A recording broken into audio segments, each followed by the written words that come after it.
Grand Slam has been putting on a show. Welcome to Miami. This is Grand Slam track. And I'm telling y'all, do not hop on this bandwagon late. Track and field is definitely in a great space right now. I feel like it's going in a great direction.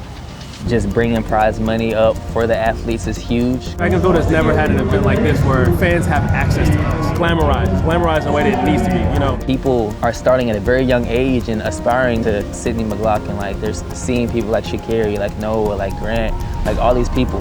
They're seeing them and they're like, oh my gosh, like I want to be like them. It's not just the NBA players, it's not just the NFL players. We're stepping into an era where track and field is going to start booming. People are seeing us more, people are noticing us more sponsors are getting invested in us. So like track and field is about to be picking up quite a bit.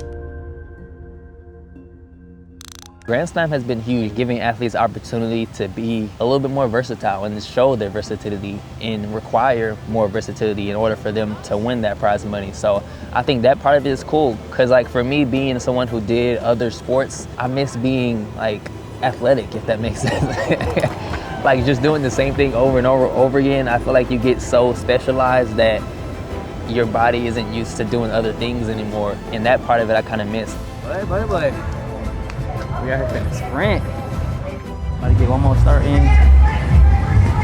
Head to the car room. See y'all boys on the other side. It's a mental game, being able to be fast at one thing, but also fast at another thing, because outside of the sport, people may not know how different it is to do 110 hurdles in a flat 100. Like technically, it's completely different. This 100 meters, no hurdles for them. Who can sprint? Who's got the speed? Who's got the flat speed here? Roberts, well, can he find something? The Olympic silver medalist. Cleanly away this time. Britt certainly got a good start over in lane one, and right in the middle there, Trey Cunningham is in the mix and may be leading this. Trey Cunningham's right there with Britt. Joya's nowhere at the moment. It's got to be Cunningham! 10.17. That's the quickest he's ever run. The fact that 4 times a year, we got literally the best athletes in the world. There's no fear, you're just going out there and it's just the pure form of competition. You're just having fun. I feel like in Jamaica, I kind of rushed it, but this time I was like really driving, pushing, standing up. It felt much better. Like between 50 to 70. I felt like I was there and not, the first one in Jamaica, I felt like I was driving and I stood up and it was kind of just like going backwards. But this one, I felt like I was there. I mean, they still pulled away a little bit, but I feel like I've never been great just like with my standing up, running, and opening up, because I'm so used to the hurdles and being like short, choppy. But it was good. It went well. I'm not mad with it at all, bro. I'm excited to get back to training though and get ready for these hurdles. The plan, we gonna what's the plan? All right, we gonna go home, shower, head down to Miami Beach, get some food. I'm gonna give me a little glass of wine, give me some Zinfandel, put a big toe in the sand, and come back. Come back. Ain't doing no foolishness. I think You ain't never had dessert first? never. You're missing out on life, bro. You ever had dessert first? I need something hot and savory, bro. You ain't never just ate dessert first? But I also Just like, I also like savory. I mean, I'm not saying like a huge dessert, but like just on a small, like a little ice cream cone. Oh no, you can get something. I ain't gonna get nothing. Yeah, you never see a 100 meter sprinter. Oh, let's go get some food. Never, ever. I mean, honestly, it's not even just unique to track and field. It's really our event. Yeah, true. Because like, if you're a 100 meter sprinter, you don't like nobody else. You don't like nobody. If you're a 200, you don't like nobody. 400. I think like next up is 400 meter hurdlers. They probably cool a little bit. Yeah, I see that. Yeah. I think in other events they like fighting for relay spots and like it's a lot more political. No. Oh, you said yes. No, you're good. I mean, it's not dire, but I just don't want that. I'm good. When I have a good steak, it's like, bro. A small piece. Don't do nothing crazy. Good thing you have. Need that. Bro.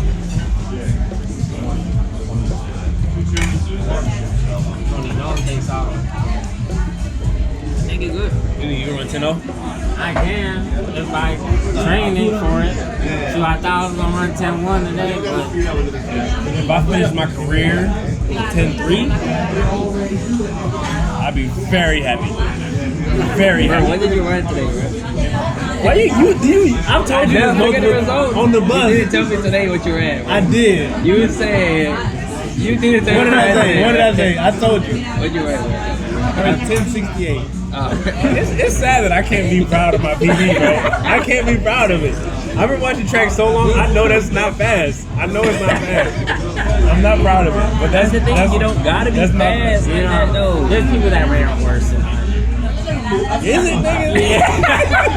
Is it, nigga? I got last. I know people that ran worse than 100 and they run faster than her. Damn, what? Bro, it is funny. It don't though. matter. I ran 13-0. But that's the thing. That's why it's funny to me, though. That's why I'm saying it's just funny because, like, bro, our event is so different. Yeah, like, it is. really don't matter how fast you are. Grand Slam asked me at Melrose, like, what do you think you run on 100? I was like, oh, I can run 10-1. But here's the thing: if I would have ran an open 100 the day of finals in 2024 at trials, I think I would have ran. I could run a 10 that day. On that day. Huh? You was running the 10. Bruh. Bro, you ran 12:93. You ran 13:0 today.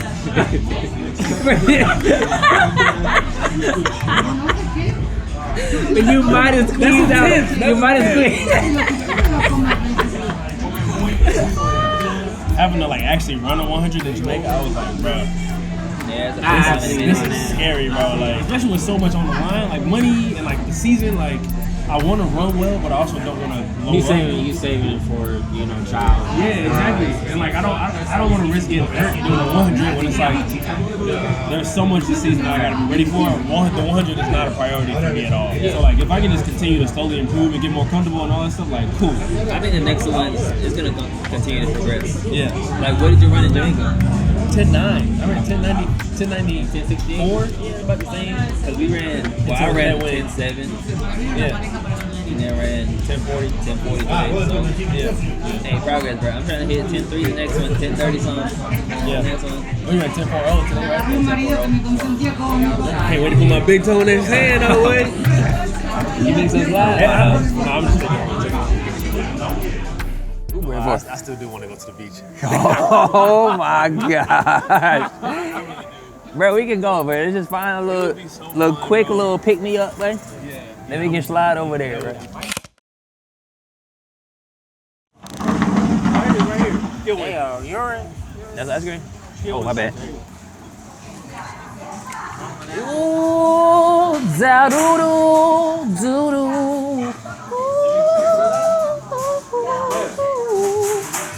Honestly, I don't eat it. I don't eat sweet like candy and desserts nearly as much during the season. But every now and then, it's like, have a little something.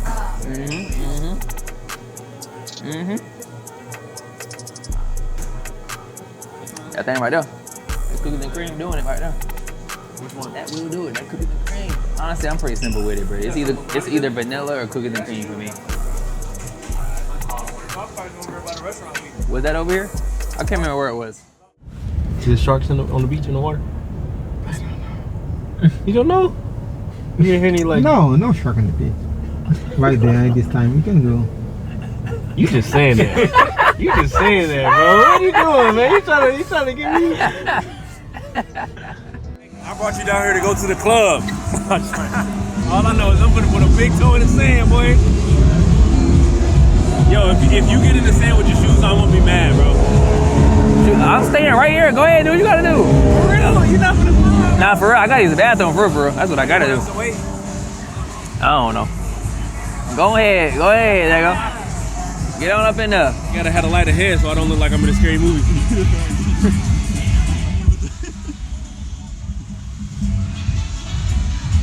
I'm mad Dameon really didn't come over here, bro. Bro, I feel like it's sharks in this motherfucker. You think it's cold? Oh, yeah. Oh, yeah, it's cold as hell. Manifestation. Big toe submerged.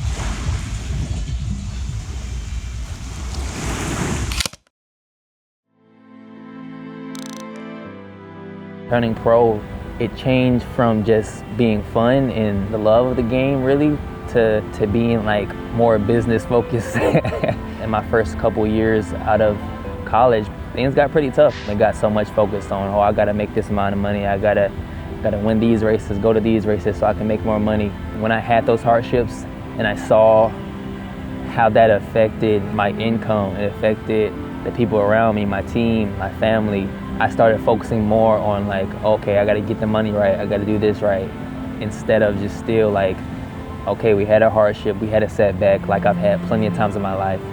Let's just get back to what we do. Just love it, grind, work.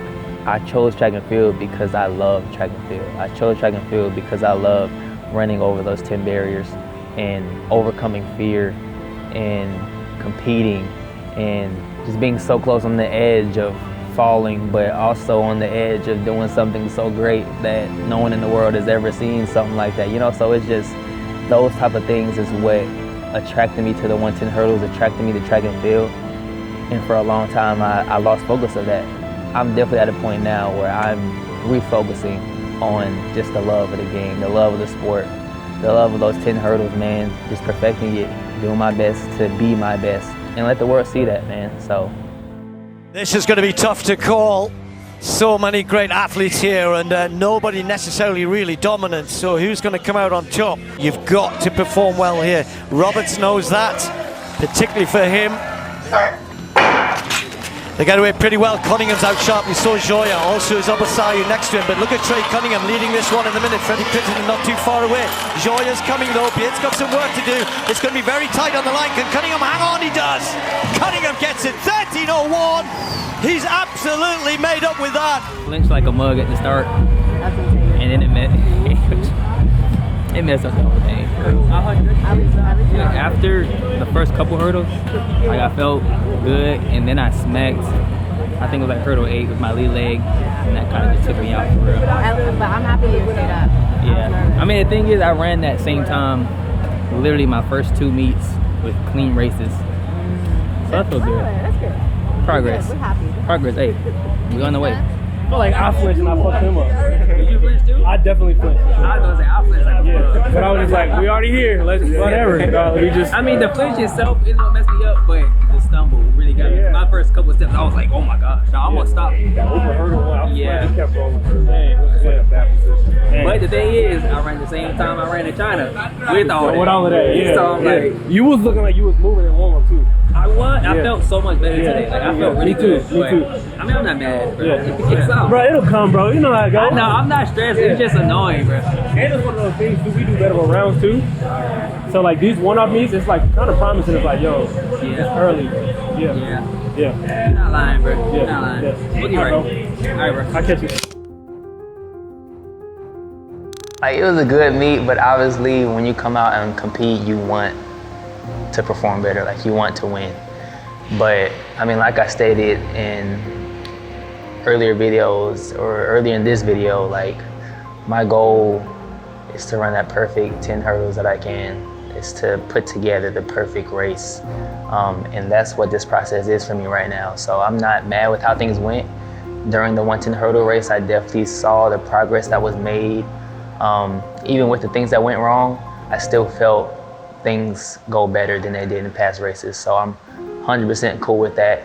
The 100 ran a PB. It wasn't nothing crazy, but 10:40, it's my lifetime PB in the 100. So I'm excited about that. That race was much better than in Kingston. I set it up better. I feel like I got off the blocks good, ran smoothly, was patient, and then just raced, competed through the line. So I had a good time, man. Overall, it was a great meet though. They did their thing. Like, the people here in Miami really showed out. Grand Slam has been putting on a show. And I'm telling y'all, do not hop on this bandwagon late, because Philly and LA is gonna be crazy. I'm telling y'all right now.